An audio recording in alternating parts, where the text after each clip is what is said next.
যখন মাইয়েতকে কবরে শোয়ানো হয় তখন সে তাকে দাফন করে যাওয়া ব্যক্তিদের হাঁটার খসখস আওয়াজ শুনতে পায়। এরপরে তাকে যখন শুইয়ে দেওয়া হয়, সে যদি মুমিন ব্যক্তি হয় তাহলে তার মাথার দিকে তার সলাত এসে দাঁড়িয়ে যায়। দুনিয়াতে আপনি যে নামাজগুলো পড়েছেন, আমি যে নামাজগুলো পড়ছি, এগুলো মাথার দিকে দাঁড়িয়ে যায়। ডান দিকে চলে আসে তার সওম মানে কি? রোজা। বাম দিকে চলে আসে যাকাত।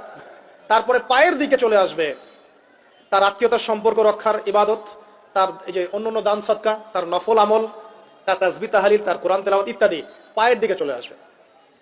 এখানে একটা হাদিস এসেছে, সূরাতুল মুলক যে ব্যক্তি রাতের বেলা তেলাওয়াত করবে, কোন সূরা ভাই? তাবারাকাল্লাযী বিয়াদিহিল মুলক ওয়া হুয়া আলা কুল্লি শাইইন কাদির।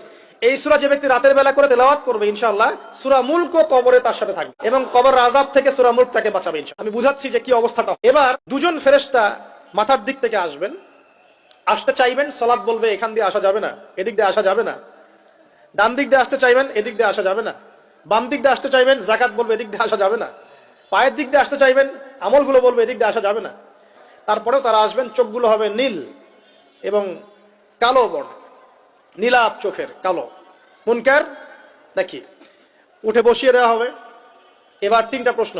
প্রথমে প্রশ্ন হচ্ছে কি, মান রব্বুক, তোমার রবকে? তখন মুমিন বান্দা বুক ফুলিয়ে বলবে রব্বি আল্লাহ, আমার রবকে। পৃথিবীতে যে ব্যক্তি আল্লাহর সাথে শিরিক করে নাই, আল্লাহর তাওহীদের উপর থেকেছে এবং তার উপরে মৃত্যুবরণ করেছে, ইনশাআল্লাহ সে ব্যক্তি এর উত্তর নির্দ্বিধায় দিতে পারবে।